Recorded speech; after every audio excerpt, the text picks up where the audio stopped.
ఈ పరిశుద్ధాత్మ కూడికకి చేరవచ్చిన మీకు వందనాలు స్తోత్రాలు చెల్లిస్తూ ఉన్నాను.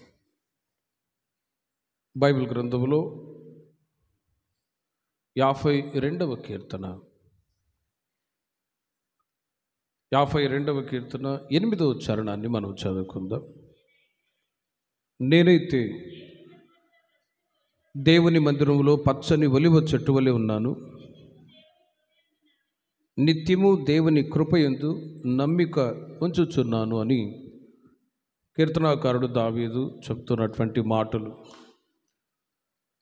కీర్తనాకారుడు దావీదు గురించి మనం కీర్తనల్లో గ్రంథంలో చాలా విషయాలు మనం ధ్యానిస్తూ ఉంటాం. ఈ కీర్తనలో వ్రాసినటువంటి ఈ మాటని మనం ధ్యానించినప్పుడు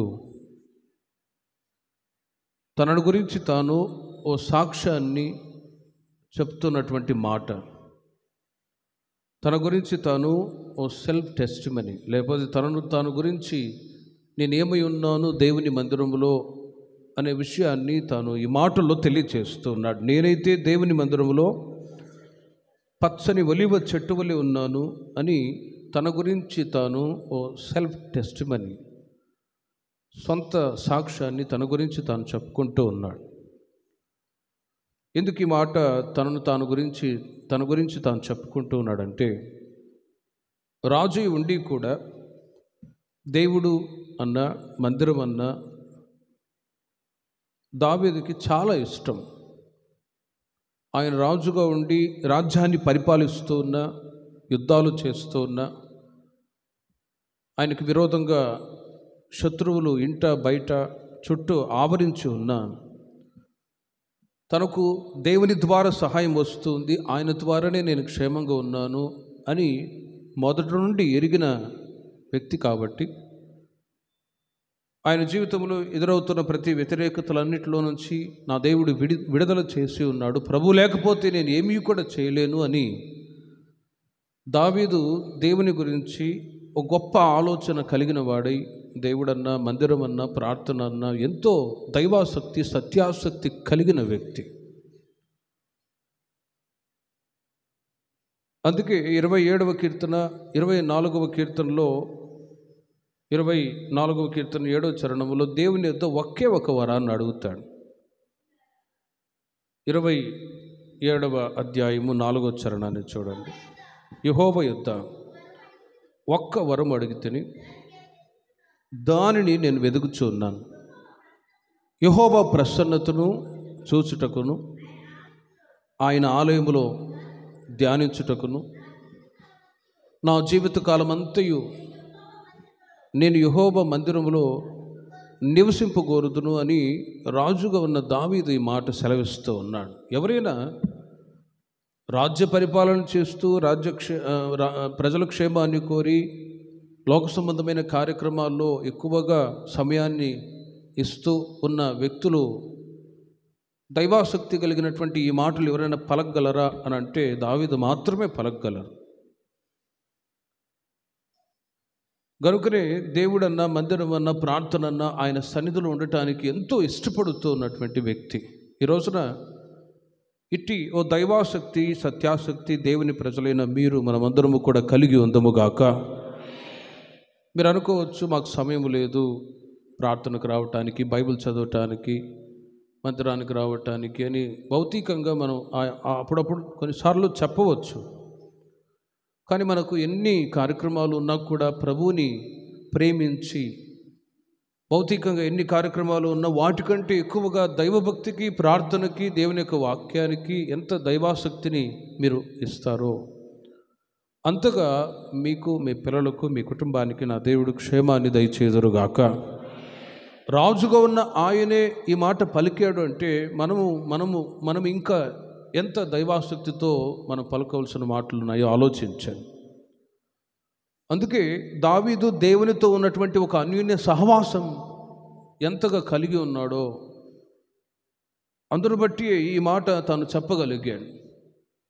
దేవుని మందిరములో జీవితకాలం అంతా నేను నివాసం చేయకూడదును, అంతే చాలు ప్రభు అని దేవుడన్నా, మందిరం అన్నా, ప్రార్థన అన్నా ఆ ఆసక్తి భక్షించుచు ఉన్నది. దేవుని మందిరాన్ని కూడా వైభవంగా కట్టాలని ఆశపడిన వ్యక్తి.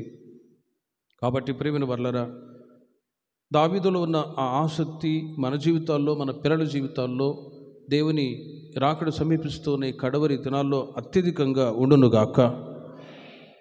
ప్రభు రాకడ సమీపిస్తున్న దినాల్లో ఇంకా ఆసక్తి దేవుని మీద మన జీవితాల్లో కలిగి ఉండాలి. దావీదు అందుకే ఈ మాట చెప్తున్నాడు, నేనైతే దేవుని మందిరంలో పచ్చని ఒలివ చెట్టు వలె ఉన్నాను. మన గురించి మనం ఈ రోజుల్లో ఏం చెప్పగలం? దావీదైతే ఆయన చెప్పాడు, నేనైతే దేవుని మందిరంలో పచ్చని ఒలివ చెట్టు వలె ఉన్నాను అని. మీకు మీరే ఏమని చెప్పగలరో ఆలోచించాను. ఓ సెల్ఫ్ టెస్టిమనీ. నేనైతే దేవుని మందిరంలో పచ్చని ఒలివ చెట్టు వలె ఉన్నాను అని దావీదు చెప్పటానికి ఆయన 3 విషయాలలో దేవునితో 3 విషయాల్లో ఒక ఐక్యపడిన అనుభవాలు మనం బైబిల్లో చూస్తాం. భౌతికంగా పచ్చని ఒలివ చెట్టు ఫలించటానికి, ఎదగటానికి 3 అనుభవాలు ఉంటాయి. సైంటిఫిక్గా మనం ఆలోచిస్తే, ఒకటి వేరుగా ఉన్న అనుభవం, వేరు ఉన్నది. రెండవది దాని యొక్క మొదలుకొని వేరు నుండి చివరి వరకు ఉన్నటువంటి భాగం. మూడవది ఫలించే భాగం. 3 అనుభవాలు చెట్టులో మనం చూస్తాం. చెట్లు చాలా ఉన్నాయి, కానీ ఈ ఒలివ చెట్టుకే తనను తాను ఎందుకు పోల్చుకున్నాడు అంటే, అది ఒక ప్రత్యేకింపబడిన చెట్టు. ఈ ఒలివ చెట్టు ఇది వాగ్దత్త దేశంలోనే మొలుస్తుంది, ఎదుగుతూ ఉంటుంది. మెరక్క గారు ఉన్నప్పుడు కూడా గోరంట్లలో వేశారు ఒకసారి. చాలాసార్లు చనిపోయింది ఒక చెట్టు. ఐ థింక్ అక్కడ ఎదిగింది, మొలిచింది అనుకుంటాను, తెలియదు. వాగ్దత్త దేశంలోనే ఆ చెట్టు ఎదగటానికి అవకాశం ఉంటుంది అంటారు. కాబట్టి దావీదు కూడా ఒలివ చెట్టుకి తనను తాను పోల్చుకుంటూ ఉన్నాడు, నేనైతే దేవుని మందిరంలో పచ్చని ఒలివ చెట్టు వలె ఉన్నాను అని. ఈ రోజున మనము కూడా, దేవుని ప్రజలైన మనము కూడా ఈ మాట చెప్పగలగాలి. ఇప్పుడు ఈ మాట చెప్పగలము అంటే, దేవునితో మనం ఎంత అన్యోన్య సహవాసం కలిగి ఉంటామో దానిని బట్టి మనం చెప్పగలగాలి. దేవుని గురించిన ఆసక్తి, మందిరాన్ని గురించిన ఆసక్తి, ప్రార్థనను గురించిన ఆసక్తి, దైవభక్తిని గురించిన ఆసక్తి, యేసయ్య దేవుడు అంటేనే మనం ఎంత ప్రేమ కలిగి ఉండాలో ఆలోచించాలి. దేవునితో దావీదు ఎంతో ఐక్యత కలిగిన వ్యక్తి. అందుకే 119వ కీర్తనల్లో మొత్తం మీరు ఇంటికి వెళ్ళిన తర్వాత చదువుకోనండి. వాక్యము అయ్యున్న దేవునితో ఉంటున్న సహవాసాన్ని గురించి ఎన్నో మాటలు, శ్రేష్టమైన విషయాలు తెలియచేస్తాడు.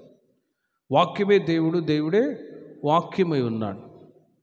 కాబట్టి ప్రియమైన వర్లరా, లోతుగా ఈ వాక్యాన్ని నేను ధ్యానించినప్పుడు, ఒకటి, ఓ చెట్టులో 3 అనుభవాలు, 3 భాగాలు ఉంటాయి. ఒకటి వేరు, రెండవది వేరు నుండి చివరి భాగం వరకు ఉన్నటువంటి ఒక భాగం, మూడవది ఫలించే అనుభవం.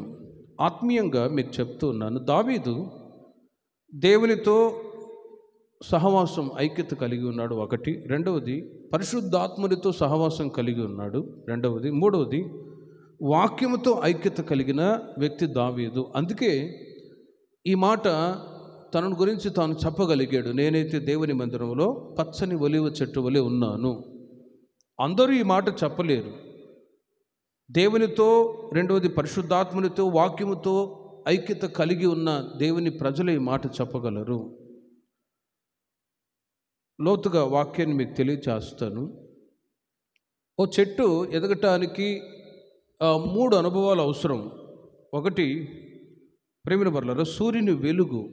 రెండవది మంచు, వర్షం. 3 భాగాలు మనం చూసాం. భౌతికంగా మనం ఆలోచిస్తే సూర్యుని వెలుగు, ఓ చెట్టు ఎదగటానికి, చిగురించటానికి, పుష్పించటానికి, ఇవన్నిటికీ సూర్యుని వెలుగు.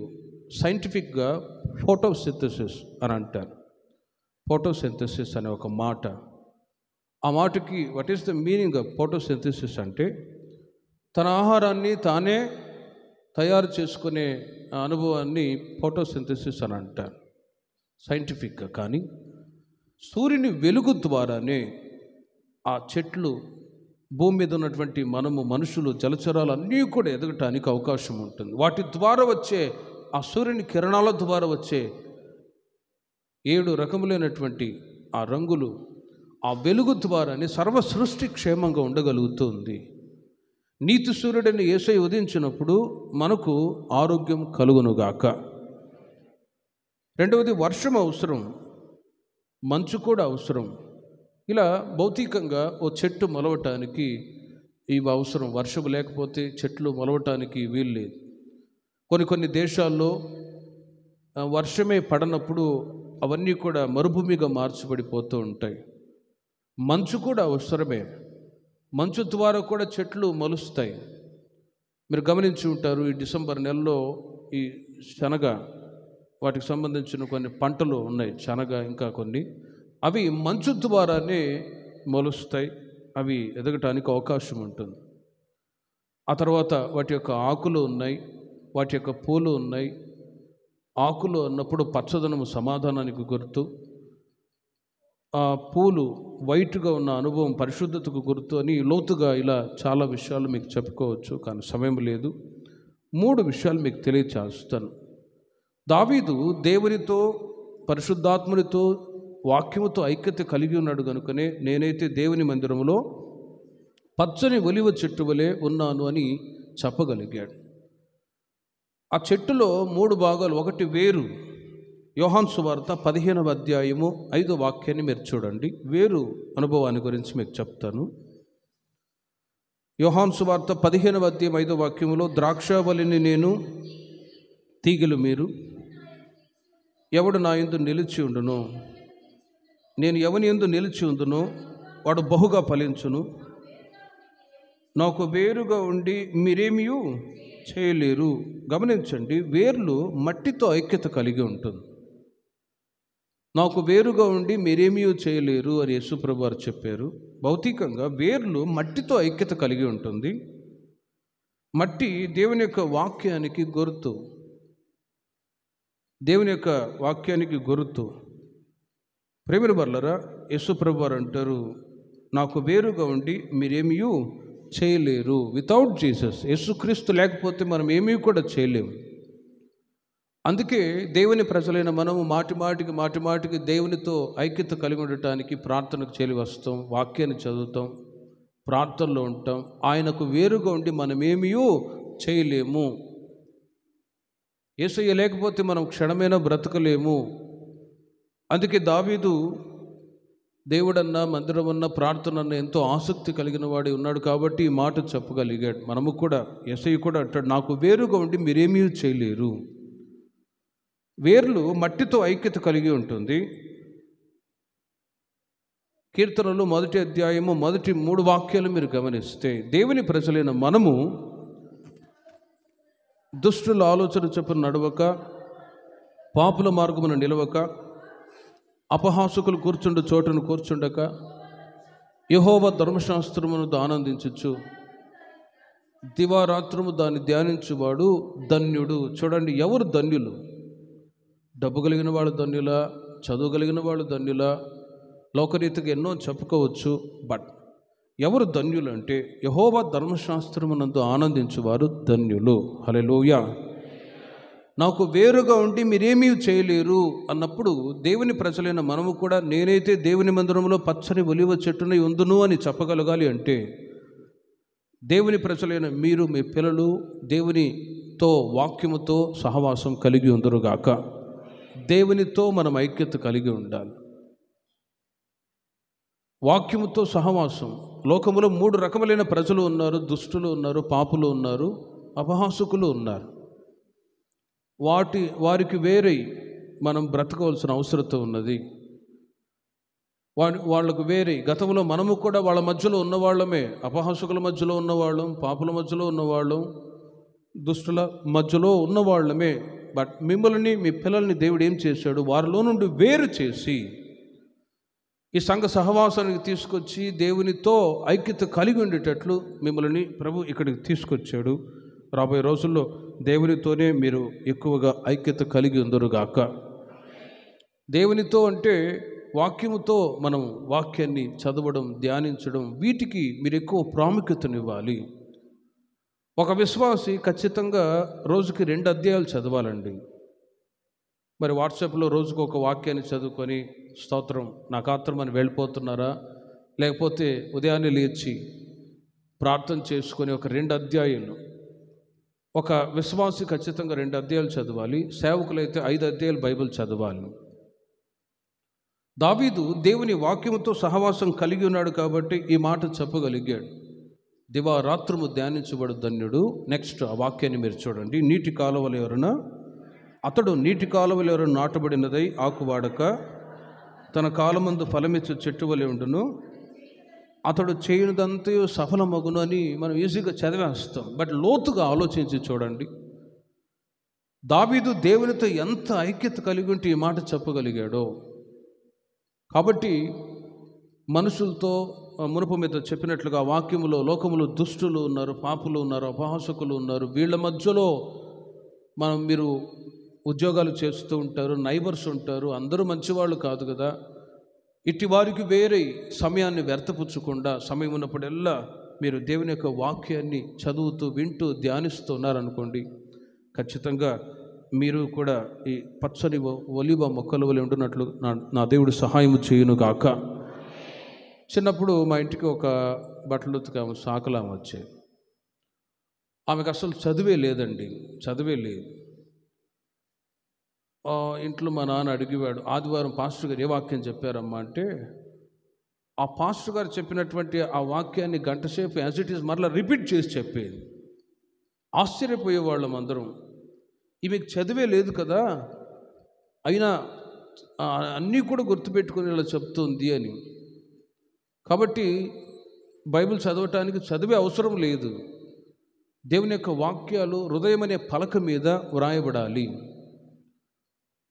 చదివే అవసరం లేదు. ఎస్ఎన్ గారే చూడండి, ఒక మాదిరి మనకు. ఆయన 6వ క్లాసు 6 సార్లు ఫెయిల్ అయ్యారు. ప్రపంచ దేశాలన్నీ తిరిగారు, అపోస్తలుల యొక్క బోధని తెలియచేశారు. కాబట్టి చదివే అవసరం లేదు, వాక్యాలు వినాలి, చదువుకున్న వాళ్ళు చదవాలి. దేవునితో ఉంటున్న సహవాసం మీరు ఎంత కలిగి ఉంటారో అంతగా క్షేమాన్ని మీరు అనుభవిస్తారు. మరి దేవునితో సహవాసం, వాక్యముతో సహవాసం కలిగి ఉన్నప్పుడు మనం చేసే కార్యాలన్నీ కూడా దేవుడు సఫలపరుస్తాడు. ఆశీర్వాదం, క్షేమము అనేది ఫస్ట్ ప్రిఫరెన్స్ మీరు దేవుని వాక్యానికి ఇచ్చినప్పుడే. మరి దేవుని వాక్యము మనం చదివినప్పుడు కలిగే ఆశీర్వాదం ఏంటి అని మనం చదివితే 119వ కీర్తన 11వ చరణంలో కీర్తనాకారుడు తెలియచేస్తాడు. మీరు చూడండి, 119:11. నీ ఎదుట నేను పాపము చేయకూడనట్లు నా హృదయములో నీ వాక్యము ఉంచుకొని ఉన్నాను అంటాడు. దేవుని యొక్క వాక్యాలు చదవటం ద్వారా, వినటం ద్వారా, ఆ వాక్యముతో దేవునితో సహవాసం కలిగి ఉండటం ద్వారా మనకు కలిగే ఆశీర్వాదం ఏంటి అని మనం గమనిస్తే, పాపము చేయకుండా నా హృదయంలో నీ వాక్యము ఉంచుకొని ఉన్నాను. పాపానికి దూరంగా ఉండేటట్లుగా ఈ వాక్యం మనల్ని కాపాడుతూ ఉంటుంది. వాక్యాలు విన్నప్పుడు ఏది మంచో ఏది చెడో ఒక అవగాహన వాక్యము ద్వారా దేవుడు కలగజేస్తూ ఉన్నాడు. వాక్యాలు విన్నప్పుడు అవి హృదయంలో భద్రపరచబడ్డప్పుడు ఏదైనా చెడుతనం జీవితంలో ఎంటర్ అవ్వకుండా వాక్యం మనల్ని కాపాడుతూ ఉంటుంది. కాబట్టి దావీదు జీవితంలో అనుభవపూర్వకముగా ఈ మాట సెలవిస్తూ ఉన్నాడు. కనుక వాక్యాలు మన హృదయంలో భద్రపరుచుకొని ఎంతగా మీరు ఉంటారో, ఆయా సమయాలలో లోక సంబంధమైన పాపం క్రియ చేస్తున్న సమయంలో ఈ వాక్యం పాపం చేయకుండా కాపాడుతుంది. కనుక దివారాత్రం సమయం ఉన్నప్పుడల్లా దేవుని యొక్క వాక్యానికి మీరు దేవునితో సహవాసం కలిగి ఉండటానికి మీరు ఆసక్తి చూపుదురుగాక. అప్పుడే నేనైతే దేవుని మందిరంలో పచ్చని ఒలివ చెట్టు వలె ఉన్నాను అని మనం కూడా చెప్పగలం. రెండవది, ఆ ఒలివ చెట్టు యొక్క మొదటి వేరు నుండి చివరికి ఉన్నటువంటి ఒక భాగం, వేరు నుండి చివరికి వరకు ఉన్నటువంటి భాగం. ప్రియమైన వారలారా, వేర్లు ఒకటి మట్టితో ఐక్యత కలిగి ఉంటుంది, రెండవది నీటితో ఐక్యత కలిగి ఉంటుంది. నీళ్లు అన్నప్పుడు పరిశుద్ధాత్మ అభిషేకానికి గుర్తై ఉన్నది. అందుకే నీటి కాలువలు ఎవరను అని మనం చదివాం. నీటి కాలువలు ఎవరైనా నాటబడిన చెట్లు ఈ రేపల చుట్టుప్రక్కల విరివిగా మనం చూడవచ్చు, ఎక్కువగానే చూడవచ్చు. నీటి కాలువలు పారుతూనే ఉంటాయి. అందుకే ఆ చెట్లు కూడా మీరు చూసినప్పుడు గ్రీనిష్గా ఉంటాయి, చూడటానికి చాలా హ్యాపీగా ఉంటుంది. ప్రేమిన వర్లరా, వేర్లు నీటితో ఐక్యత కలిగి ఉంటుంది. వేర్లు నీటితో ఐక్యత కలిగి ఉన్నప్పుడు ఆ చెట్లు పచ్చగా ఉండటానికి ప్లస్ బలంగా, స్ట్రెంగ్త్గా, ఆశీర్వాదకరంగా ఎదగటానికి నీటి కాలువలలో నాటబడిన అనుభవాలు చాలా ముఖ్యం, అవసరం. కీర్తనకారుడు 16వ కీర్తన 8-9 చరణాల్లో మీరు చూడండి. 16వ కీర్తన 8-9 చరణాల్లో, సదాకాలము యెహోవా యందు నా గురి నిలుపుచున్నాను, ఆయన నా కుడి పార్శ్వమున ఉన్నాడు గనుక నేను కదల్చబడను. అందువలన నా హృదయం సంతోషించుచున్నది, నా ఆత్మ హర్షించుచున్నది, నా శరీరము కూడా సురక్షితముగా నివసించుచున్నది. నా ఆత్మ అనే మాట మీద ఫుట్ నోట్లో ఒకటి అనుంది. ఫుట్ నోట్లో మీరు చూస్తే మహిమ, గ్లోరీ ఆఫ్ ద లార్డ్, పరిశుద్ధాత్మ అభిషేకం. పరిశుద్ధాత్మ, నా ఆత్మ అంటే దేవుని యొక్క మహిమను పొందుకున్నవాడై నేను హర్షించుచు ఉన్నాను, నా శరీరము కూడా సురక్షితంగా నివసించుచు ఉన్నది అని దావీదు చెప్తూ ఉన్నాడు. ప్రేమిన వర్లరు, ఒక్కసారి ఆలోచించండి. నీటి కాలువలలో నాటబడిన చెట్లు వేర్లు నీటితో ఐక్యత కలిగి ఉంటుంది. ఒకటి మట్టితో, రెండవది నీటితో ఐక్యత కలిగి ఉంటుంది. పరిశుద్ధాత్మ అనుభవాన్ని దేవుని ప్రజలు కలిగి ఉన్నప్పుడు, పాత నిబంధన కాలంలో భక్తుడై ఉన్న దావీదు దేవుని ఆత్మ చేత నింపబడిన అనుభవం, నిబంధన మందసం ఎదుట నాట్యమాడుతూ ఉన్నాడు. దేవుని సన్నిధిలో యెరూషలేములో నిబంధన మందసం ముందు పరిశుద్ధాత్మలో ఆనందించే అనుభవాలు ఆ రోజుల్లోనే ఉన్నాయి. అందుకే ఆ అభిషేకంతో నింపబడుతున్న అనుభవాన్ని మీకాలు చూసి అపహాస్యం చేసి నవ్వింది. అందుకే పరిశుద్ధాత్మను దూషించే వారికి క్షమాపణ లేదు అని అంటారు. పరిశుద్ధాత్మ అభిషేకాన్ని పొందుతున్న సమయంలో దావీదు పరవశించిపోతూ ఉన్నాడు. ఆ గ్లోరీ ఆఫ్ ద లార్డ్, దేవుని ఆత్మచేత ఐక్యత కలిగిన అనుభవం దావీదుకు ఉన్నది కాబట్టి అందుకే ఆయన అంటాడు, సదాకాలం యెహోవా యందు నా గురి నిలుపుచున్నాను, ఆయన నా కుడి పార్శ్వమున ఉన్నాడు కనుక నేను కదల్చబడను. నీటి కాలువలలో నాటబడిన అనుభవానికి ఇది మీనింగ్, ఇది అర్థం. నీటి కాలువలలో నాటబడిన అనుభవం అంటే ఆయన నా కుడి పార్శ్వమున ఉన్నాడు కనుక నేను కదల్చబడను. పరిశుద్ధాత్మ శక్తి మనలో ఉందనుకోండి, మీరు ధైర్యంగా సంతోషంగా ఉండునట్లు నా దేవుడు సహాయం చేయునుగాక. పరిశుద్ధాత్మ అనుభవం చాలా అవసరం. ఈ ఎన్నో సంవత్సరాలుగా మీరు దేవుని సన్నిధికి వస్తూ ఉన్నారు. ఈ అనుభవం మీరు పొంది ఉన్నారో లేదో నాకైతే తెలియదు, కానీ ఓ సరైన అభిషేకాన్ని మీరు ఆ అనాయింటింగ్ పవర్ని పొంది ఉన్నప్పుడు ధైర్యం కలుగుతూ ఉంది. ఏ విషయంలో కూడా మీరు ఆధారపడే అవసరం లేదు. ఆ మధ్య ఒక అభిషేకాన్ని పొందిన ఒక విశ్వాసి, ఆమె పక్క ఇంటి ఒక వ్యక్తి ఏదో విషయంలో, చిన్న విషయంలో గొడవ పడ్డాడట. అతను రౌడీగా ఉండి చిన్న విషయంలో గొడవ పడి కొట్టడానికి అలా చెయ్యి ఎత్తాడట. వెంటనే భయపడి మళ్ళీ చెయ్యి వెనక్కి తీసుకొని వెళ్ళిపోయాడు. కొద్ది రోజుల తర్వాత చెప్పాడంట, ఆమెను కొట్టాలని చెయ్యి ఎత్తాను, ఏదో నాకే భయం వేసింది ఆమెను చూడంగానే. ఆ మాట విని ఆ సహోదరి సాక్ష్యం చెప్పింది. ఒకసారి నాతో, నన్ను కొట్టడానికి చెయ్యి ఎత్తాడు, ఆయనకి భయం పుట్టుకున్నదట. ఆ విశ్వాసి వైజాగ్లో ఉంటారు, ఓ మంచి అభిషేకాన్ని పొందిన దైవ విశ్వాసి, ఆమెను చూడంగానే భయం పుట్టుకున్నది. చూడండి, పరిశుద్ధాత్మ అభిషేకాన్ని పొందిన అనుభవం మీలో ఉన్నప్పుడు మీకు విరోధంగా ఏ ఒక్కరూ కూడా క్రియ చేయటానికి అవకాశం లేనే లేదు. హల్లెలూయా. బ్రేవ్, ఒక ధైర్యాన్ని పరిశుద్ధాత్మ అభిషేకం ద్వారా మీరు పొందుకుంటారు. భయము, కలవరము, దిగులు అనేది లేకుండా ఆ పరిశుద్ధాత్మ శక్తి మీలో ఉన్నప్పుడు ఈ మాట మనం కూడా చెప్పగలం, నేనైతే దేవుని మందిరంలో పచ్చని ఒలివ చెట్టుని ఉందును అని. కాబట్టి ప్రియమైన వారలారా, సన్నిధికి వచ్చిన ప్రతి ఒక్కరిని నా దేవుడు అభిషేకించునుగాక. మీ పిల్లల్ని కూడా నా దేవుడు అభిషేకించునుగాక. రోజులు గడిచే కొద్ది ఆ పరిశుద్ధాత్మ శక్తిని మీరు పొందాలి. అనేకుల స్తుతుల ద్వారా కృప విస్తరిస్తూ ఉంది.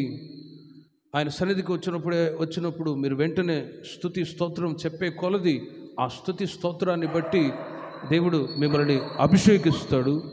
ఆ అభిషేకపు బలము చేత మీరు ధైర్యంగా ఉండగలరు. ఏ శత్రువు మీకు వ్యతిరేకంగా వచ్చినా కూడా. అందుకే దావీదు సదాకాలం యెహోవా యందు నా గురి నిలుపుచున్నాను, ఆయన నా కుడి పార్శ్వమున ఉన్నాడు కనుక నేను కదల్చబడను. శత్రువులు ఇంట బయట చుట్టూ ఆవరించి ఉన్న సమయంలో భయపడకుండా ధైర్యంగా వెళ్ళిపోయి ఆ యుద్ధాలు చేసి శత్రువులను కూడా ఎదుర్కోగలిగిన ఆ కృప దావీదుకు ఉన్నది. కాబట్టి ఈ పరిశుద్ధాత్మతో ఉన్న ఐక్యతను బట్టి ఆ మాట చెప్పగలిగాడు. కనుక ప్రేమిన వర్లరా, ఒలీవ చెట్టు ఒకటి వేరు అనుభవం, రెండవది మొదట నుండి చివరి వరకు ఉన్నటువంటి అనుభవం. నాకు వేరుగా ఉండి మీరేమీ చేయలేరు. వేర్లు నీటితో ఐక్యత కలిగి ఉంటుంది. దేవుని ప్రజలైన మీరు, మీ పిల్లలు, సంఘం పరిశుద్ధాత్మతో ఐక్యత కలిగి ఉందముగాక. మూడవదిగా ఫలించే అనుభవం. ఫలించే అనుభవం. చెట్టు ఫలించటానికి నీళ్ళు అవసరం. ఆ తర్వాత వేర్లు ఉన్నాయి, నీళ్లు ఉన్నాయి, ఇంకా మునుపు మీద చెప్పినట్లుగా సూర్యుని కిరణాలు, ఆ తర్వాత మంచు, నీళ్లు, ఇవన్నీ అవసరం. బైబిల్లో లోతుగా ధ్యానించినప్పుడు చెట్టు ఫలించటానికి ఫలిస్తూ ఉంటుంది. ఓ చెట్టు దేనిని చూస్తూ ఫలిస్తుంది అని మనం ఆలోచిస్తే, ఆకాశాన్ని చూస్తూ ఆ చెట్టు ఎదుగుతూనే ఉంటుంది, ఫలాలు ఇస్తూ ఎదుగుతూ ఉంటుంది. మీరు గమనించండి, ఓ చెట్టు ఫలిస్తూ ఉన్నప్పుడు ఎదుగుతూ ఉంటుంది, ఆకాశాన్ని చూస్తూ. అటు ఇటు చూస్తూ ఫలించవు, వంకర టింకరగా ఉండి ఫలించవు. చెట్లు స్ట్రైట్గా ఎదుగుతూ ఉంటుంది, ఫలాలు ఇస్తూ స్ట్రైట్గా ఎదుగుతూ ఉంటుంది. హెబ్రీయులకు రాసిన పత్రిక 12వ అధ్యాయం 1వ వాక్యంలో మీరు గమనించినట్లయితే, ఇంత గొప్ప సాక్షి సమూహము మేఘం వలె మనల్ని ఆవరించి ఉన్నందున మనము కూడా ప్రతి భారమును సులువన చిక్కులు పెట్టు పాపమును విడిచిపెట్టి విశ్వాసమునకు కర్తయు దానిని కొనసాగించువాడునైనా యేసు వైపు చూచుచు ఈ పరుగు పందెములో మీరు ఓపికతో పరిగెత్తుదురుగాక. గమనించండి, ఓ చెట్టు ఫలించటానికి అది ఆకాశం వైపు చూస్తూ ఎదుగుతూ ఉంటుంది, ఫలాలు ఇచ్చి. మనం ఫలించాలి అంటే ఎవరి వైపు చూడాలి? యేసు వైపు చూచుచునే ఈ పరుగు పందెంలో ఓపికతో పరిగెత్తాలి. అటు ఇటు మీరు చూసారా, ఫలించలేరు. అటు ఇటు చూస్తే ఎవరు కనబడతారు? మనుషులే కనబడతారు. గమనించండి, స్టెఫను ఆయన రాళ్లతో కొట్టబడుతున్న సమయంలో రాళ్ళు రువ్వి పళ్ళు పటపటామని కొరికి మతపిచ్చి కులపించగలిగిన వాళ్ళు రాళ్ళు విసిరి కొట్టి చంపాలని ఉన్న సమయంలో కోపముతో క్రోధంతో ఉన్న వాళ్ళ వైపు చూడలేదు. వాళ్ళ వైపు చూసిటే నన్ను కొడతావరా అని చెప్పి ఆయన కూడా రాళ్ళు తీసుకొట్టేవాడేమో. ఫిజికల్ మైండ్ అలాంటిది. నన్ను కొడతావా, నన్ను చంపుతావా అని చెప్పి వ్యతిరేకించే అనుభవాలు ఉంటాయి. కానీ మనుషుల వైపు రాళ్ళు రువ్వి పళ్ళు కొరుకుతూ చంపాలని కోపంతో క్రోధంతో ఉన్న వాళ్ళ వైపు చూడకుండా యేసు వైపు చూచి ఆయన, తండ్రి వీరేమి చేయుచున్నారు, వీరు ఎరుగను గనుక వీరిని క్షమించు అని క్రీస్తువలే పలికి ఆయన నిద్రించును అని రాయబడి ఉంది. యేసు వైపు చూచుచు ఈ పరుగు పందెములో మనము కూడా ఓపికతో పరిగెత్తాలి.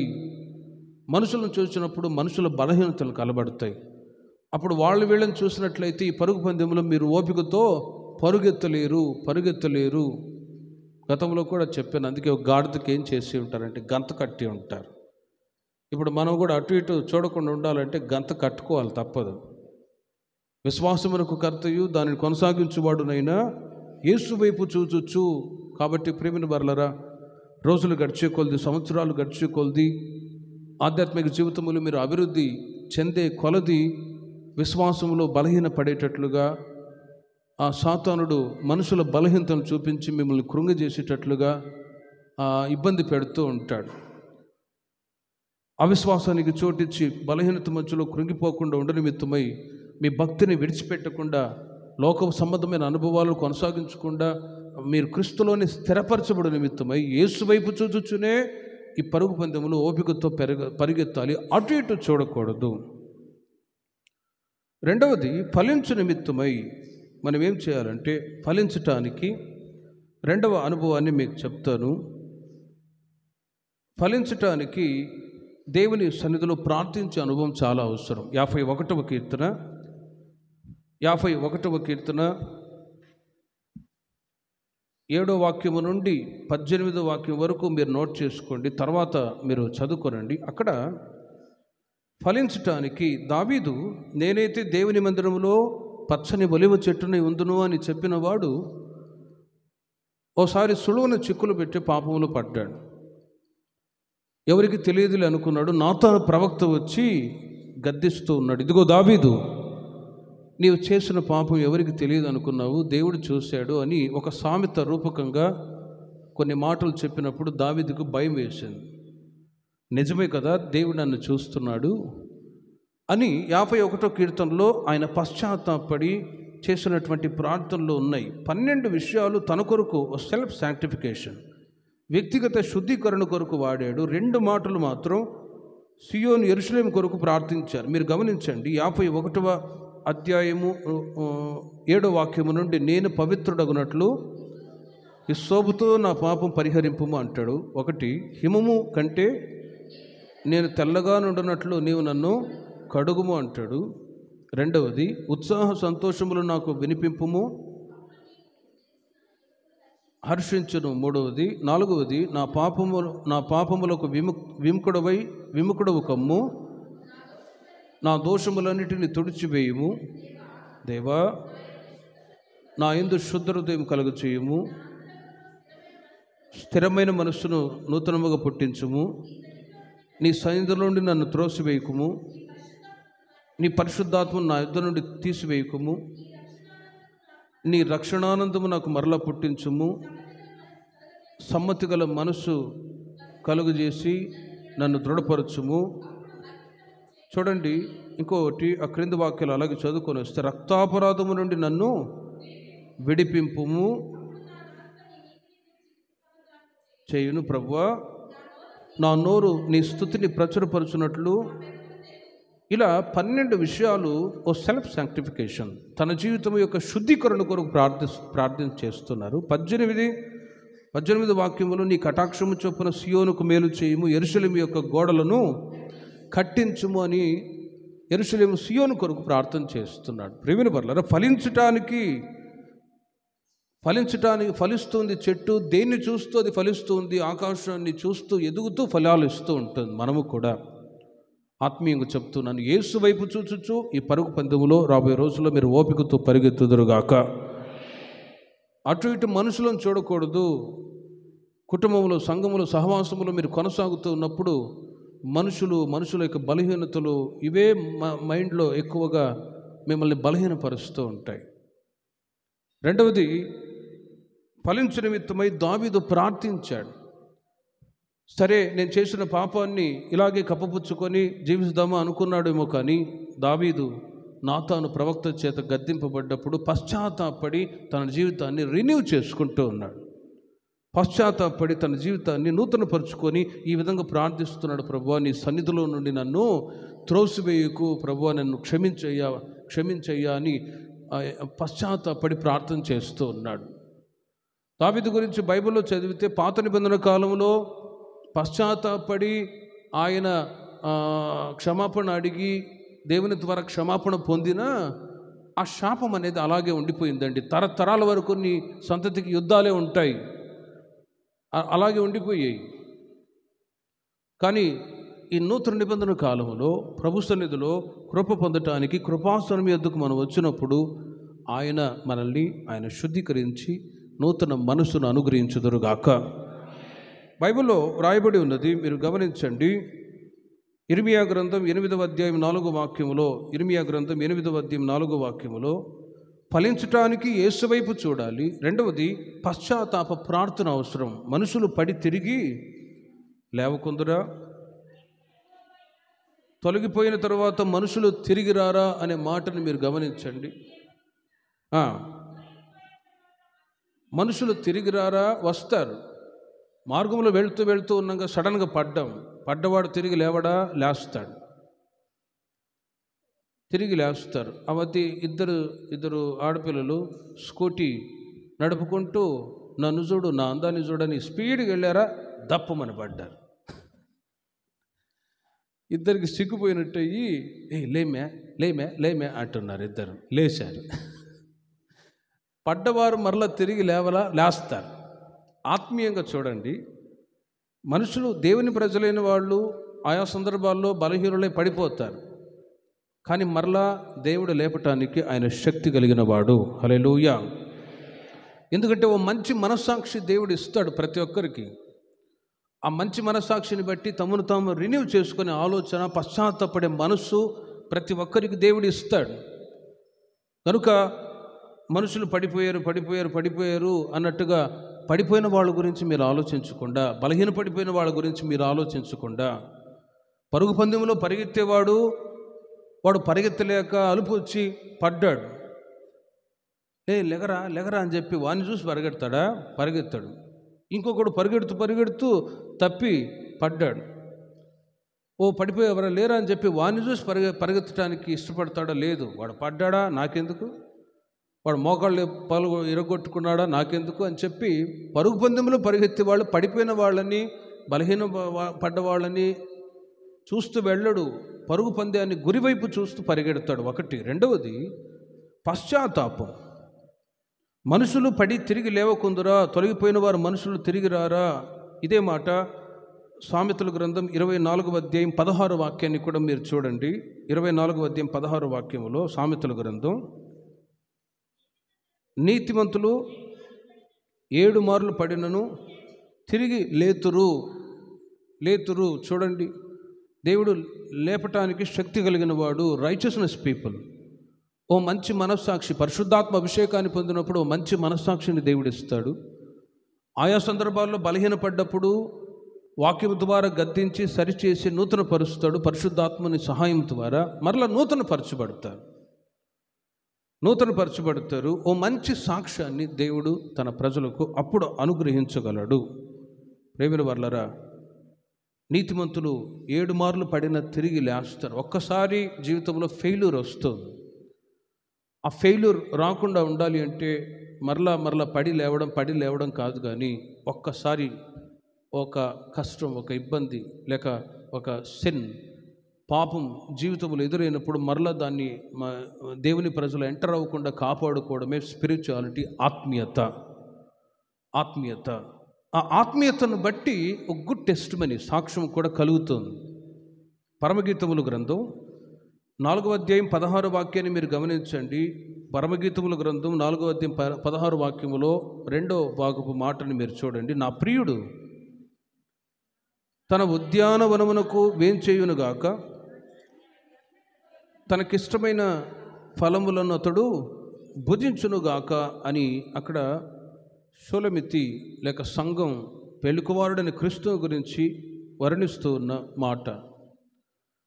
ఎప్పుడైతే పశ్చాత్తాపడి దేవుని ప్రజలైన వాళ్ళు రిన్యూ చేసుకొని మంచి మనస్సాక్షిని కాపాడుకుంటూ ఉంటారో, ప్రియుడు తన ఉద్యానమునకు వేంచేయునుగాక, తనకిష్టమైన ఫలములను అతడు భుజించునుగాక, హ్యాపీనెస్ అనేది అక్కడ కనబడుతూ ఉంటుంది. మంచివాని బుద్ధి వానికే సంతోషాన్ని ఇస్తుంది అని సామెతలో రాయబడింది. గుడ్ టెస్టిమనీ కలిగి ఉన్నవాళ్ళు, మంచి సాక్ష్యం కలిగిన వాళ్ళు ఎప్పుడు సంతోషంగానే ఉంటారు, సమాధానంగానే ఉంటారు. ఓ దొంగని మీరు చూడండి, దొంగతనం చేసి ఎక్కడ దాచిపెట్టుకున్న వాడికి ఎప్పుడూ భయమే. అదే మంచిగా ఉన్న మంచి స్వభావాలు కలిగిన వ్యక్తులు సంతోషంగానే ఉంటారు. అలాగే దావీదు కూడా అభిషేకించబడ్డవాడే. సొలొమోను చిక్కులు పెట్టే పాపములు పడ్డప్పుడు నాతాను ప్రవక్త ద్వారా గద్దింపబడి మరలా ఫలించటానికి దేవుడు అవకాశం ఇవ్వటానికి ప్రార్థనలో దేవుడు కూర్చోబెట్టాడు. ప్రార్థిస్తూ ఉన్నాడు శుద్ధీకరించుకునే నిమిత్తమై. దేవుడు దావీదు యొక్క ప్రతి పాపాన్ని ఆయన క్షమించి పోగొట్టుకున్న ఆ మంచి మనస్సాక్షిని మరలా దావీదుకు అనుగ్రహించెను. హల్లెలూయా. దేవుని ప్రజలైన మనము కూడా ఫలించాలి. ఆ మధ్య ఓ సహోదరుడు ఫోన్ చేశాడు హైదరాబాద్ నుంచి. నా పెళ్ళి కాకముందు నేను చాలా తప్పులు చేశాను, కానీ ఇప్పుడు మరలా సాతానుడు వాటిని గుర్తు చేసి, భార్య పిల్లలు ఉన్నారు, అయినా కూడా నువ్వు పరలోకానికి వెళ్ళవు, నువ్వు నరకానికి వెళ్తావు అన్నట్లుగా భయపెడుతున్నాడన్నా అని అంటాడు. నేను చెప్పాను, వెనుకున్న వాటిని మరిచి ముందున్న వాటి కొరకు వేగిరపడాలి, గతాన్ని మర్చిపోవాలి, చేదైన అనుభవాలన్నీ కూడా మర్చిపోవాలి. ఓసారి మార్టిన్ లూథర్ కింగ్ ఆయన బైబిల్ చదువుతూ ఉన్నాడు అటు ఇంట్లో కూర్చొని. బైబిల్ చదువుతూ ఉన్నప్పుడు సాతానుగాడు వచ్చినట్టు అనిపించిందట. వచ్చి పేపర్లో గతంలో తాను ఏ పొరపాట్లు చేశాడో అవన్నీ కూడా ఒక్కొక్క పేపర్ మీద బ్లూ ఇంకుతో వ్రాసి పెడుతూ ఉన్నాడట. ఒక్కొక్క పేపర్ తీసుకొచ్చి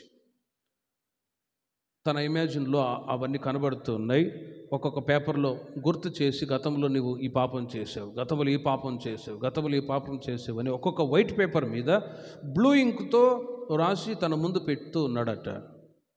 ఆలోచించి నిజమే కదా, గతంలో ప్రభువుని ఎరగక మునుపు ఇలా చేశాను, కానీ ఇప్పుడైతే ద బ్లడ్ ఆఫ్ జీసస్, యేసుక్రీస్తు నా ప్రతి పాపాన్ని ఆయన కడిగి వేసి ఉన్నాడు. సాతానా ఎందుకు ఇవన్నీ గుర్తు చేస్తావని ప్రక్కనే ఉన్న రెడ్డికి తీసుకొచ్చి మొత్తం ఆ పేపర్ల మీద రాసి పోసేసాడట. అప్పుడు సాతానుగాడు పారిపోయాడు. దేవునికి మహిమ కలుగునుగాక. సాతానుగాడు పారిపోవటానికి ప్రియమైన వాళ్ళ యేసుక్రీస్తు ఎప్పుడో నా పాపాలు క్షమించాడు, మరలా వీటిని ఎందుకు గుర్తు చేస్తావు? యేసుక్రీస్తు తన రక్తము చేత తన ప్రజల్ని ఆయన కొన్నాడు. ప్రతి పాపము నుంచి పరిహారం చేసినప్పుడు మరలా మీరు ఫలించక ఉండు నిమిత్తమై సాతానుగాడు మరలా గతాన్ని గుర్తు చేస్తూ వస్తాడు. కానీ వాటిని ఎప్పుడు కూడా మీరు మీ జీవితంలో మరలా ఆలోచించి జ్ఞాపకం చేసుకోకుండా గతాన్ని పూర్తిగా మీరు మరచి, వెనుకున్న వాటిని మరచి ముందున్న వాటి కొరకు వేగిరపడే అనుభవం మీలో ఉన్నప్పుడే మీరు ఫలించుదురుగాక. 17వ కీర్తన 15వ వాక్యంలో అప్పుడు మనం కూడా చెప్పగలం ఈ మాట.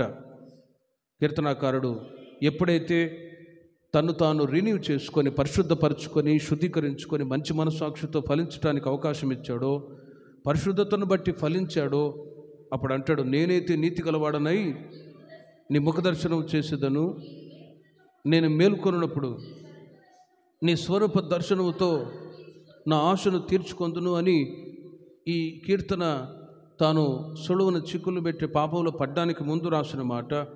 మరలా ఆ మాట తన జీవితంలో దేవుడు నెరవేరుస్తూ వచ్చాడు. నేనైతే నీతి గలవాడనై నీ ముఖదర్శనము చేసేదను, నీ ముఖదర్శనము చేసేదను. కాబట్టి మనము ఈ లోకంలో ఉన్నంత వరకు ఎవరి నీతిని, ఎవరి పరిశుద్ధతను వాళ్ళు కాపాడుకుంటూ ప్రభు యొక్క ముఖదర్శనాన్ని చూడటానికి ఈ రోజుల్లో మనం ఆశపడాలి.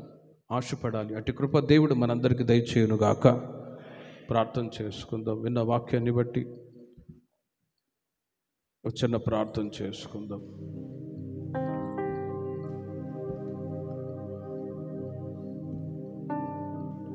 విన్న వాక్యాన్ని బట్టి